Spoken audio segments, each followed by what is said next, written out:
যারা সৌদি আরবের মেডিকেল করবেন সামনে, তারা খুব সাবধানে মেডিকেল করবেন। আমি গত ভিডিওতে এরকম বলছি, খুব সাবধানে মেডিকেল করবেন। আপনি যদি সৌদি আরবে যাওয়ার জন্য মেডিকেল করেন, যদি ওখানে আনফিট হন, আপনি কিন্তু সৌদি আরবে আসতে পারবেন না।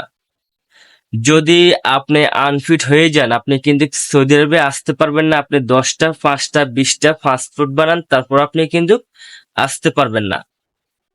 তাই আমি একটা কথা বলি, অবশ্যই আপনি বড় মেডিকেল করার আগে আপনি ছোটখাটো একটা মেডিকেল করে আপনি চেক করেন আপনার কোনো সমস্যা আছে কিনা।